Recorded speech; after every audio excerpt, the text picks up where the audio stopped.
Hey, Nighthawks! We're academic coaches at UNG, and we spend our days in coaching conversations, talking all about your success in college, the tough moments, the little wins, understanding your strengths and the skills you need to thrive.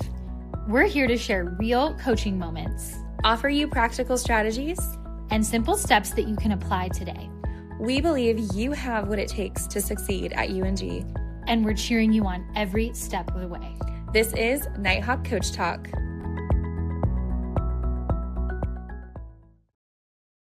Okay. All right. Hey, Nighthawks, welcome back to Nighthawk Coach Talk. And you have just gone through your very first orientation at the University of North Georgia. Woohoo! And we are so excited. You are officially students. Well, I guess you were officially students when you accepted, but now like official.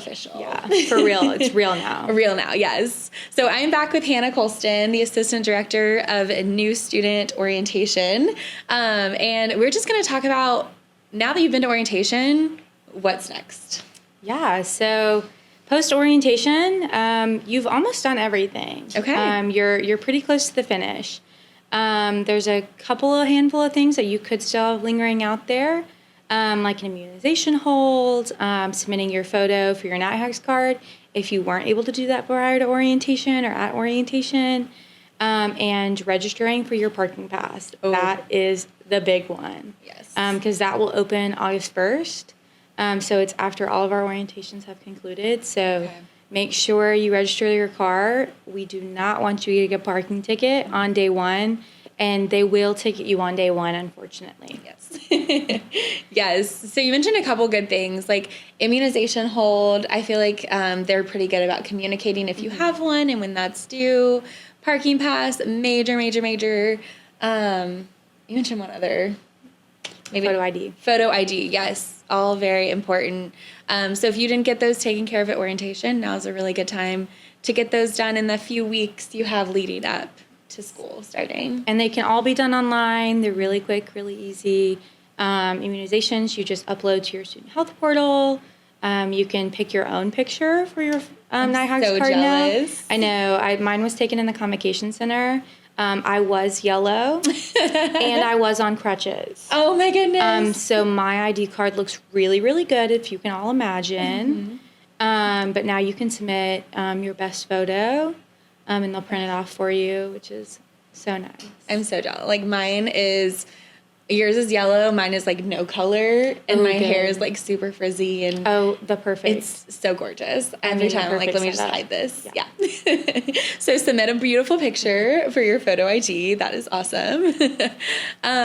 So I think when students leave orientation, sometimes they're like overwhelmed with information overload. So let's break down like what are the most important things students should remember from orientation. Yeah. Big thing is how you pay your tuition and fee bill. Ooh. And have you done financial aid? Mm-hmm. Money is a big thing, obviously. It costs money to come to college. And we don't want you to get late fees. We don't want you to miss financial aid if you've earned it. Mm-hmm. So making sure that if you had a yellow or a red dot on your name tag at orientation, you know what outstanding requirements you have for financial aid. If you had a green dot at orientation, that means you are good to go, 2 thumbs up, you're rocking it. But if you had that yellow or that red dot, make sure whatever steps they gave you orientation, you follow through, or you reach back out to your financial aid counselor to make sure you don't miss any of those deadlines.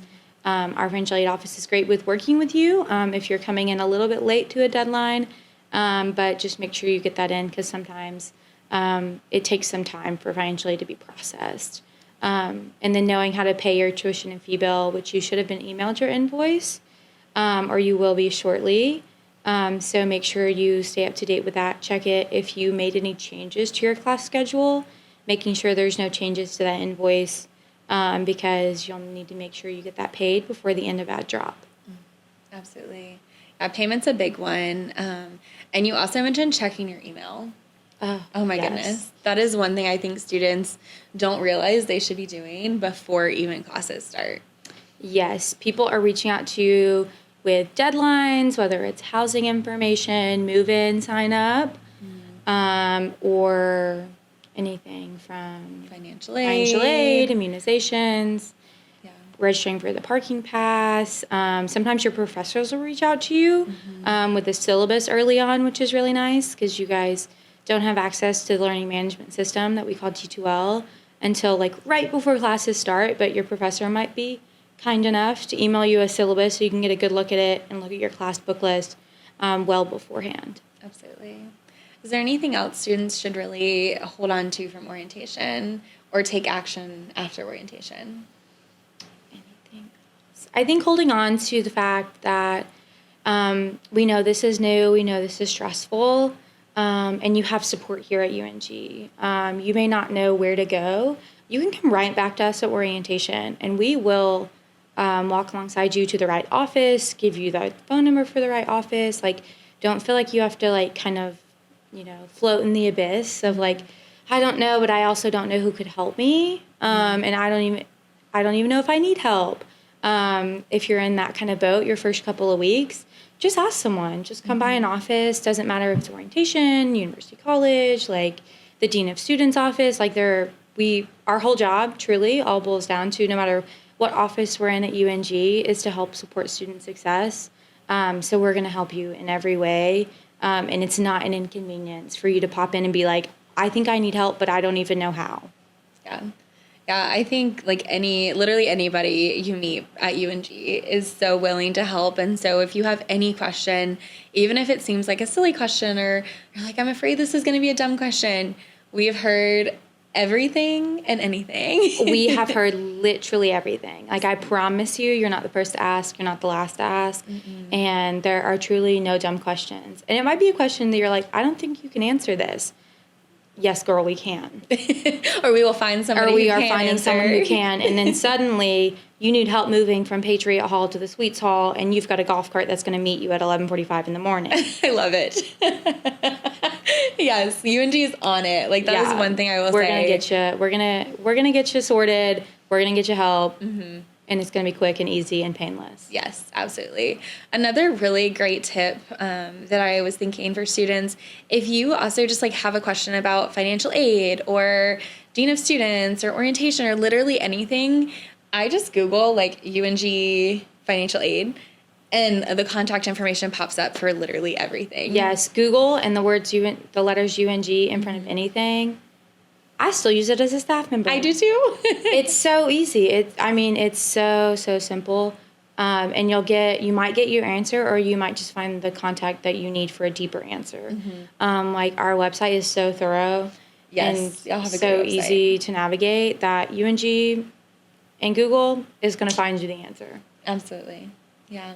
So what if a student has like a question about their schedule? Where would you recommend they go? Yeah, well, we would send them to their advisor. So the advising center is the first place that you need to go to figure out your schedule. It might be the person who made your schedule, so advanced schedule, might be who's listed on your training guide, might not be who's listed on your training guide. It just kind of varies because the advising center kind of separates advanced scheduling differently. But anyone in the advising center, or if you're a business major in the Mike Cottrell College of Business advising center, can help you. Regardless of who they are, they're going to understand the core curriculum, the degree plans of study, and what the process looks like for any major. So we're going to send you straight to the advising center. Absolutely, yeah. What are some of those campus resources that students should keep in mind as they head off into their first semester? Yeah, definitely our Center for Engagement and Student Leadership. They're a great way to get plugged in, to find community, find things to do outside the classroom, and they give away free stuff all the time, so that's always a plus. But really getting plugged in on campus and finding community is really important and is going to enhance the student experience buckets, and it also is shown to help GPAs, so having community is helpful. But also your dean of students offices. I know our deans usually do an event during the first week or 2 weeks of school, so you can find a familiar face. They're a great place, or someone like student counseling. So if you are kind of struggling with that transition and don't know who to talk to and just want to talk to someone because you're feeling kind of homesick, or you're having roommate issues, or like classwork seems to be really stressful, reaching to get help that's free and confidential is really important. Absolutely. And I would plug also academic resources. I know that in high school, sometimes it's like a taboo. I don't know if that's a word we use now, but it's like frowned upon almost to get help with classes, like tutoring and things. But really, like, you are paying for those resources within your tuition. So if you get into your math class and you're like, holy moly, I don't know what I'm doing, go reach out to a tutor. Or if you are struggling with time management, come talk to a coach. Like, we are here to help you, and you pay for us to help you be successful. So come use literally any of the resources at UNG. Yes. I guarantee your classmates will be more confused if you don't help yourself than if you do go get a tutoring, go to an academic coach. Like, they're going to be like, if you start failing math, but you knew you could get help, they'll be like, why, what? But then suddenly, like, you're acing math because you have a tutor. They're like, oh, I wish I was them. Yes. Yeah, it's totally different in high school or in college compared to high school. In high school, it's like, oh, I'm struggling, I need a tutor. In high school, it's like, I want to become the best math student I can be, so I'm going to go to a tutor. Exactly. Yeah, awesome. One question I asked in the pre-orientation was, what is one thing students are probably stressing about that they don't need to?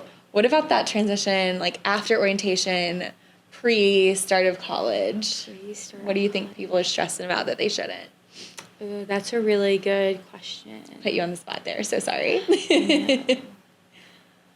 I think a lot of students are just worried, like, they're coming to college and they don't have any friends, or they're kind of coming alone, and they're used to that tight-knit. Like, in high school, you've probably been with the same classmates for 12 years because you were in kindergarten with them and then kind of just continued on with them. But the good news is that college, like, aside from, like, maybe a handful of people that you meet, almost everyone's kind of coming alone, or at least they're coming in with, like, one friend, but that friend's a different major, so they're not in any of their classes. So you're not the only one that's new, and you're not the only one that's also worried about finding community. Everyone's kind of in that same bucket of, like, should I approach them? Do they already have people? Like, just because they have people doesn't mean you can't also become their person. And everybody is new and looking to connect, but we're all scared to say hello to one another. So don't be afraid to, like, sit by someone new in class, like, and just turn around and be like, hi, my name is Hannah. Like, I'm from Chattanooga, Tennessee. Like, you know, where are you from? Are you new to UNG? Like, it's totally okay. They're not going to be weirded out. They're probably going to be like, oh, thank goodness someone's willing to talk to me. I was so nervous. So just because you're nervous doesn't mean that no one else is. Yeah. I do think everybody comes in nervous, and if they tell you they're not nervous, they're probably lying. Yeah. But one of my goals, or not goals, but, like, one thing I tried to do was, like, find a friend or find one person in each class that I could, like, connect with, so that I, like, looked forward to the class a little bit more and, like, gave me a motivation to go. And then if I was out or had questions or anything, like, I knew I had a contact in that class. But it also just helped in making connections and helping me feel a part of UNG culture. Yeah, absolutely. Your classmates can be your friends and will be your friends, so let them be your friends. I love that. All right, so before we end, what is something that students can do in, like, the week leading up to classes to help them feel most confident starting UNG? I would definitely recommend, like, making sure you've at least taken a look at your class book list, even if you don't want to make the jump to buy it right away. I know a lot of our students wait to the first week of class to buy books. I wasn't that kind of student, but if you are, that's totally okay. But at least get a feel. Your D2L should be available the Friday before classes start. So I would recommend taking a look at that to see if there's any syllabus up on there you can take a look at before you get into class. Some of our professors go over the syllabus really quickly and then suddenly jump right in. Not all of them, but some of them. So just making sure you've done that. And taking one more look at that new student checklist just to make sure you've dotted all your I's, crossed all your T's, and squared away everything during that last week before classes start. Yes. I think we haven't really talked about that new student checklist. Not much. Let's rewind real quick. Can you tell us a little bit about the new student checklist and what's on there? Yeah, so we've got a checklist for all types of incoming students. So we've got the new student checklist, which is for our traditional, like, straight out of high school or, like, brand new to college. So even if you're an adult learner, but you've never gone to college, that checklist is for you. As well as our like readmit student checklist. So you've been at UNG before and you're coming back to finish that degree, or you're transferring from another institution. We've got the transfer student checklist. So any checklist you can think of, we've got it for you depending on your student type. But all of these checklists contain largely the same information. So it's a step-by-step guide to make sure all of the tasks that you need to complete before school starts in August are done. So it's got information from the moment of acceptance all the way through paying your bill and getting that parking pass. So it'll provide you links, step-by-step directions. And when I say step-by-step, I mean step-by-step. So log in, click this, click that. Like it's really, really thorough. So you're not going to miss any process. Or if you have a question about the process, it's probably going to explain it for you. Love that. I think that's probably a great takeaway is if you have questions and you don't know what you need to do before classes, go to that new student checklist. Yeah. Hit that checklist up. It's on our homepage on Student Orientation and Success on the UNG website. It's right there, really easy to find. Mm-hmm. You could search UNG new student checklist and it would be the first link to come up as well. Awesome. Well, thank you so much for your time. I know y'all put so much time and effort into orientation, and we're getting ready to start a busy season for y'all. Yes, we are. But thank you so much. Yeah, thank you. Welcome to our new Nighthawks, and we'll see you in just a few weeks.